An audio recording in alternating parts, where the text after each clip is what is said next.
Hello বন্ধুরা, magic চুলার যে কমন একটি প্রবলেম দেখা যায় সেটা হলো E6, E0, E3, E9 এই ধরনের সমস্যাগুলো আপনারা ফেস হয়েছেন। এখানে যে সমস্যাটা আমরা পেয়েছি সেটা হচ্ছে E6 E6 এই E6 কী কারণে হয়, কেন হয় সেটার বিস্তারিত আলোচনা করব। সেজন্য আপনাকে এই পেজটি ফলো দিয়ে রাখতে হবে এবং পুরো ভিডিওটা মনোযোগ সহকারে দেখতে হবে। তাহলে বুঝতে পারবেন যে E6, E0, E3, E9 কেন আসে, কী কারণে এরকমটা হয়।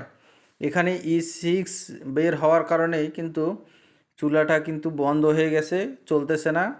এখন দেখেন, আপনারা দেখতে পাচ্ছেন যে প্লেটের মধ্যে যে পানি দেওয়া আছে এটি কিন্তু ফুটন্ত পানি এবং এ থেকে বাষ্প বের হচ্ছে, অর্থাৎ চুলাটা চালু হওয়ার প্রায় 5 থেকে 6 মিনিট পর চুলাটা কিন্তু বন্ধ হয়ে যায়। এই যে দেখেন, চালু করা হলো, কিছুক্ষণ চলবে, চলার পর দেখবেন যে E6 চলে আসতেছে, মানে 4 থেকে 5 মিনিট বা 1 মিনিট, বিভিন্ন সময় বিভিন্ন সময় নেওয়ার কারণে কিন্তু কিছুক্ষণ পর কিন্তু চুলাটা কী হয়ে যায়, বন্ধ হয়ে যায়।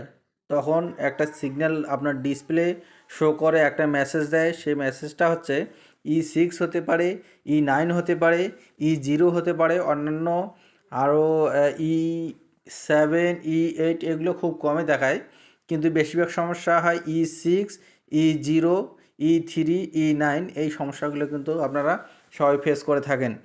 তো আপনারা যদি আমার এই পুরো ভিডিওটা দেখেন তো অবশ্যই আপনাদের এই বিষয়গুলো জানা থাকবে এবং আপনারা চাইলে নিজেরাই কাজ করতে পারবেন এবং পারলে টেকনিশিয়ান দিয়ে কাজ করানোর চেষ্টা করবেন।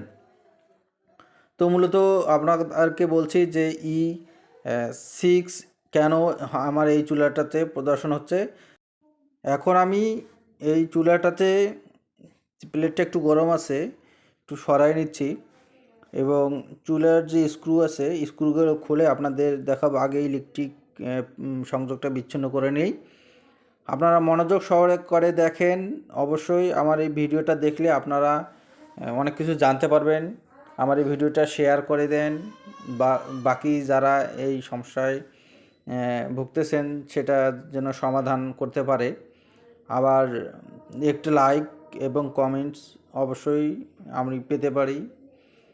তো এগুলো একটু আমাকে উৎসাহিত করার জন্য আপনারা কমেন্টস বক্সে জানাবেন যে আমাদের ভিডিওগুলো কেমন হচ্ছে। তো স্ক্রুগুলো খোলার জন্য একটু সময় নিয়ে নিচ্ছি। এই ফাঁকে আমরা একটু জেনে নেব যে কেন এই সমস্যাগুলো হচ্ছে। সাধারণত E6 কী কারণে বের হয়, সেটা হচ্ছে ডিসপ্লেতে শো করা